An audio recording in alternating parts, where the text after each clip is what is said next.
All right, so today we're gonna talk about a topic which, quite a lot of people are asking me about, and that is how to deal with comments and feedback you get from your users or your customers or your whatever you're working with. How to deal with feedback that you get from them online, especially when that feedback is negative. So here's a little model that I like to use. I try to structure it around the model so that you can follow it. And I'm gonna take you through an actual comment that I got that made me think a lot.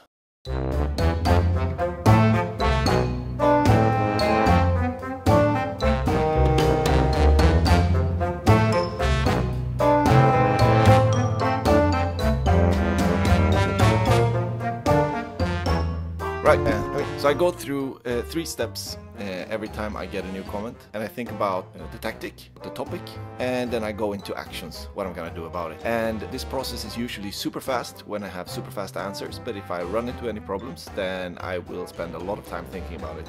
And quite recently I got a comment about one of my videos, or if it was something in my book, because it appears in both places, so I had to check. Yeah, it made me think. And so I will take you through that process of my thinking around this email that I got. Yeah, right, so the email that I got was from a person that I invited to my YouTube channel, because hen, as we say in Swedish, which is a pronoun for he or she, I think that is called a pronoun. Anyway, the person asks me, can you change the name of the behavior stalking workshop?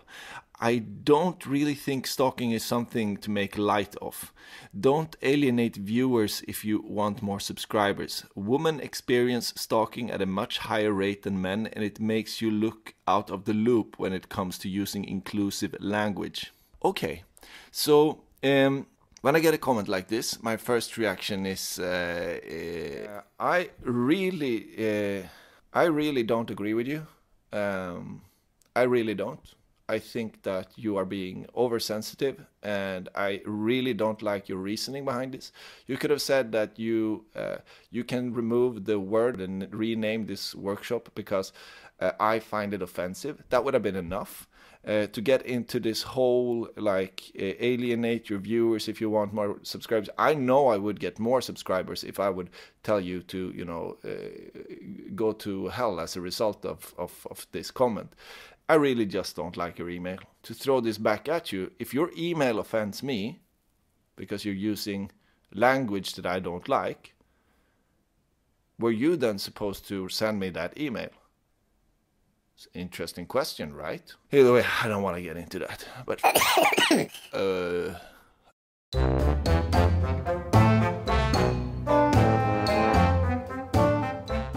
obviously I haven't, wanted to make someone feel bad with my language, I do sometimes try to provoke people, but I don't want people to be provoked by the language that I use. I want them to be provoked by the ideas that I promote. I don't want people to be provoked by the language that I use.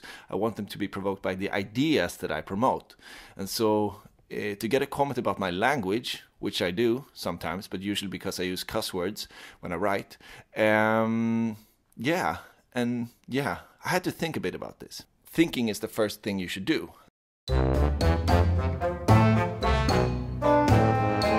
So the 3-step process that we're using here is an evaluation model that I just created because it's how I think, and I think that can be helpful to you too. But it considers 3 steps: tactic, topic, and action.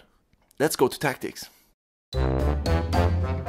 First, you got to think about what you want the user who receives your response, what you want them to do with the response. So that's the first tactic. If you want them to share it with their friends, if you want them to get angry and comment more, or you want them to get happy and not comment at all, or if you want them to, react in some other kind of way, that's the first thing you should think about. So what will the person do with the message that you are giving them, or with your response? One of my friends, Anders, actually has this great saying that he's picked up from somewhere, which is, if you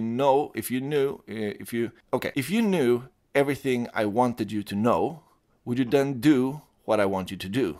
So that is a pretty good rule of thumb to think about first. If you respond in a certain way, you should really think about what the person will do with that response and think if that is a desirable outcome or not. The second thing I think about is, what content can I create from the comment that I got? So how can I build a story out of responding to this comment? So those are the two considerations I think in terms of tactics before I start responding to a question. In terms of this case, if we consider the first thing, like what do I want the user to do? Like what do I want this viewer to do when I make this response? Well, I'm not sure. I don't want this person to feel hurt anymore, or I don't want them to feel, that I am being abusive in one way or another. I really don't know what to do in order to make that happen in this case, but I will make an attempt. The second thing is, what kind of content can I create? And in this instance, I thought that, since I'm not that sure about how to do in this case, why don't I ask my friends about it? And so my content that came out of this comment or out of this email was quite clear-cut. It was a question to my friends, like how they would do. First, I did it in a specific version on Instagram and in an Instagram story, and I put up a vote if people thought that I should remove this language or if they thought that I should keep it, and this was the response. And secondly, what I did was I asked a more general question about if a person gets hurt from what you write, then should you change what you write? And that got a completely different result. So I could say that this was a hung jury in terms of statistics. And the way I want the person to respond, you will see with my actions later what I decided to do. The first thing you got to consider when it comes to the topic is your values. Is the comment or something that disturbs your values or not? And this can go both positive and negative. You can get a positive comment that has misinterpreted who you are and says something like, yeah, I really agree with, and then they go on and they say something that contradicts your values. You really need to slap that user on their fingers, because that will only, help you in the long run. Then there is this positive comment that is aligned with your values, and you should either, use that as a case, save it to your computer, or you should probably, like it and comment and say, hells yes. Secondly, if someone disagrees with you and is aligned with your values, then you really need to, learn. And, because sometimes people help us and they help us align our values because they bring in another perspective that we didn't really think about. And then we need to, swallow that pride of our initial reaction, and we need to say, okay, I'm sorry, I didn't intend to do that, and I... or whatever it is. You need to not lay flat, but explain why you did the way you did, and then tell them that, yeah, now I'm going to think about what you told me about. Okay, so that is one way. But then there are those people who disagree with you and are not aligned with your values. Those people, just as the people who agrees with you are not aligned with your values, you really need to slap them on the wrist. You need to tell them, you need to be, stand firm with your values. You need to stand firm with your beliefs. You need to be, you need to be there. You need to assert your position. And that might, stir up some shit. But if it does, then it doesn't matter, because that discussion is only positive to you. If you believe in your values, then you should stand up for them. And that attention that you get, which sometimes will be a lot of attention, will only drag your supporters closer to you because they believe in what you believe. And that can never be a negative thing. If you don't believe in anything, then what the hell are you doing? You got to stand up for something. And if you don't, you will not make it in the digital sphere that we're in now anyhow. So you might as well stop. So believe in something, and when something contradicts what you believe, stand up for what you believe. That's the only, the rule of thumb for any kind of commenting and responding. If you don't have any values, now that might contradict what I just said, but if you happen to be in a situation where you are confused, as in the case with me and this commenter or this emailer, go out and ask some people, ask some other people, what do they think? Try to ask people who are both for your position or against your position, or try to find someone who has a position on the topic, and then try to ask them. Usually they know who their adversaries or nemesises are, so you just ask them who doesn't agree with you, and then you look at that person's response, and then you do that back and forth for a while until you're in a position where you actually have enough information to find your own position. So yeah, that's what I would do if I had no position, and that's what I did in this case as well. Then you move into actions. So in this case, what kind of actions will I undertake as a result of this comment? Well, I wasn't sure, I wasn't sure about what to do, because on the one case, I don't want to hurt anyone. I don't want people to feel bad, and as I said, I don't want to, provoke people with my language. I want people to be provoked by the ideas that I promote. So I'm not here to offend anyone with the words that I use. And I might have to think about the kind of words that I use. But I am here to offend people in terms of the ideas that I promote. And if they get offended by the ideas, then, I will probably tell them to, But, yeah, in terms of the words that I use, I never intended to hurt someone. Then, on the other hand, I don't have any interest in the world to have someone tell me what I can and cannot say on camera.